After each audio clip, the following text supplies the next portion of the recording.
Dans cette vidéo, je vous présente le point court du chapitre de l'atome aux molécules aux ions.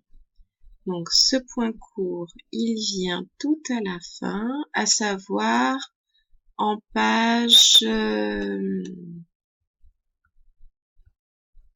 12 de votre livret de cours. Alors, reprenons. Donc, je vous ai commencé par vous définir. J'ai commencé par définir, la molécule et ensuite les ions. Vous, comme d'habitude, vous écoutez. Après, je vous dis de mettre pause et vous notez à ce moment-là. Alors, une molécule, c'est une entité chimique électriquement neutre. Ça, il faut le savoir. Une molécule, c'est neutre. Donc, je vous laisserai souligner ce mot-là. Formée par un nombre précis d'atomes. Effectivement, dans une molécule, on sait exactement combien il y a d'atomes qui constituent cette molécule. À chaque molécule, on associe un nom et une formule brute. Dans la formule brute, on écrit les symboles des éléments et en indice en bas à droite pour chaque élément, le nombre d'atomes. Donc on va illustrer cette phrase par l'exemple suivant. Prenons la molécule de glucose. Donc sa formule brute, c'est C6H12O6. Donc là, on a bien le symbole de l'élément, ce qui est noté ici. Donc là, c'est l'élément carbone. Là, l'élément hydrogène et là, l'élément oxygène. Et en indice en bas, à droite de l'élément, on a le nombre d'atomes. Donc là, ça veut dire qu'elle comporte 6 atomes de carbone, 12 atomes d'hydrogène et 6 atomes d'oxygène. Vous faites bien attention, le nombre est écrit à droite. Il faudrait pas me dire, ce serait une erreur, par exemple, que des hydrogènes, il y en a 6. Attention, le 6 qui est là, il va avec le carbone. Donc, je vous laisse mettre pause. Alors, passons à la suite. Les atomes, décidément, j'arrête pas d'accrocher les mots, les atomes sont reliés entre eux par des liaisons covalentes ou doublés liants. Donc, deux atomes dans une même molécule, ils sont attachés et ils sont attachés grâce à une liaison. Une liaison covalente simple est la mise en commun de deux électrons entre deux atomes, chaque atome fournissant normalement un électron. Donc ça veut dire que la liaison, elle est formée grâce à deux électrons qui se sont associés. Je vous laisse mettre pause pour noter. Passons maintenant à l'ion. L'ion, c'est une espèce chimique monoatomique, donc c'est-à-dire qui ne contient qu'un seul atome, ou polyatomique pour plusieurs atomes. Électriquement chargé. Et oui, ça je vous laisserai le souligner. Je vous rappelle qu'un ion est chargé, c'est-à-dire qu'il peut être qu'il est plus ou moins. Il n'est pas neutre comme les atomes et les molécules.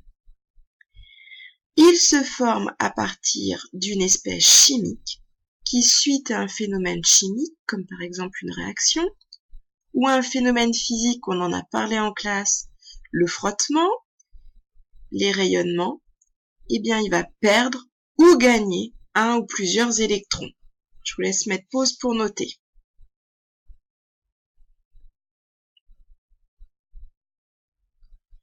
Reprenons. Les ions qui sont positifs, donc c'est-à-dire qui vont être chargés positivement, on les appelle les cations. On leur donne un nom particulier. Les cations, je vous laisserai souligner ce mot. Ils se forment soit en perdant un électron ou alors plusieurs électrons.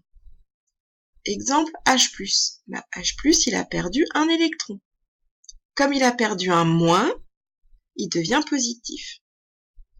Cu2+, là, c'est l'atome de cuivre. Lui, il en a perdu 2 des électrons. Donc, il devient chargé positivement 2 fois. Passons à présent aux ions négatifs. Donc, c'est-à-dire qu'ils vont avoir un signe moins. On les appelle les anions. Je vous laisserai souligner ce mot. Eux, par contre, comme ils sont chargés négativement et que les électrons apportent des charges négatives, eux, à contrario, des cations, ils ont gagné des électrons. Donc, dans l'exemple, on a Cl-, c'est l'atome de chlore qui a gagné un électron. Je vous ai mis également en exemple NO3-, donc là c'est bien une entité polyatomique, puisque cet ion est constitué d'un azote et de 3 oxygènes, mais ce n'est pas une molécule car ce n'est pas neutre, il y a un moins, donc il y a un électron en plus, d'où la charge négative. Je vous laisse mettre pause pour noter. Pour mettre en évidence la présence de certains ions, on peut réaliser des tests avec des réactifs. Donc ça, c'est ce que l'on a fait en TP. Je vous ai mis le tableau. Je vous rappelle que ce tableau n'est pas à connaître par cœur. Mais par contre, il faut comprendre son fonctionnement. Donc, exemple, pour tester les ions chlorure, il faut utiliser le nitrate d'argent et observer si un précipité blanc se forme. Donc, je regarde dans mon tableau. Si je veux tester les ions chlorure, ils sont là. Donc, le réactif que je dois mettre, les quelques petites gouttes, c'est le nitrate d'argent. S'il y a un précipité blanc, alors il y a des ions chlorure. Si j'ai pas de précipité, il n'y a pas d'ions chlorure. Voilà, la vidéo est terminée.